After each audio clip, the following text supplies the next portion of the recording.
Thanks for joining us tonight. I'm Sarah Stokes. And I'm Chris Herzog. More than 100 people came together tonight to not only commemorate National Coming Out Day, but to honor those lost to discrimination and teen bullying. The candlelight vigil was held at Phoenix Park in Eau Claire tonight. Mary Renzel is live in our newsroom with the top story. Mary. Sarah and Chris, a gay advocate in Eau Claire, says since January, reports show at least 6 teens have killed themselves around the U.S. after being bullied about their sexual orientation. Tonight they came together in hopes of stopping more suicides. Their candles honor young lives lost, teens who were bullied because they were gay. It's just so sad that these children couldn't picture a future for themselves and had to take such drastic measures due to the effects of bullying. Misty Lovely, a local entertainer and LGBT advocate, says most gay people have experienced bullying at one point of their life.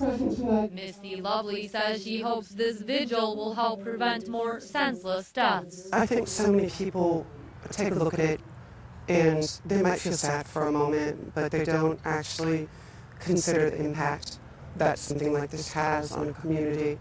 The lives of young people lost is so disheartening.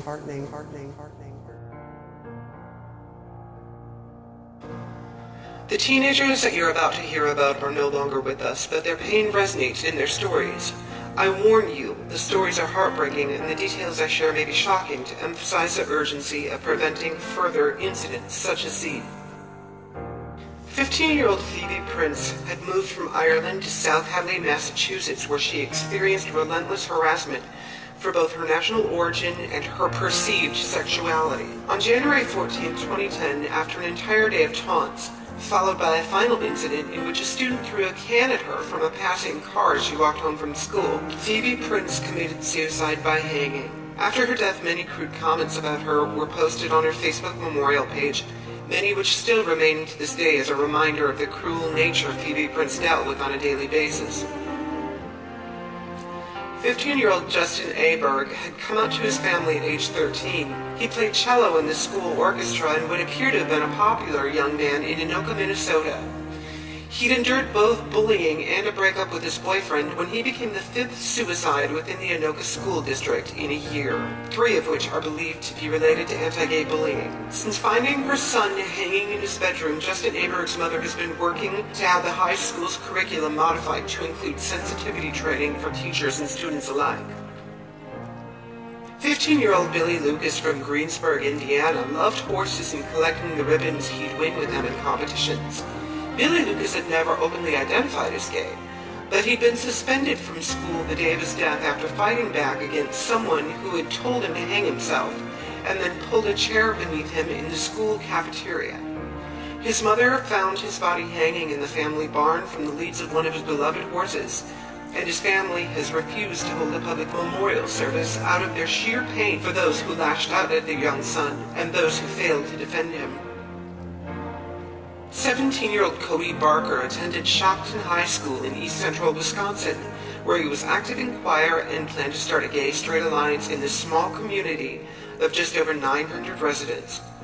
Although it wasn't always his experience, he was passionate about making schools a safe place for students. On September 13, 2010, Cody Barker was found hanging from the rafters of a barn, another victim of bullying. Seth Walsh was a gentle 13-year-old who preferred to relocate bugs rather than kill them. One of 4 siblings from Tehachapi, California, Seth smiled with his whole face, according to his grandmother.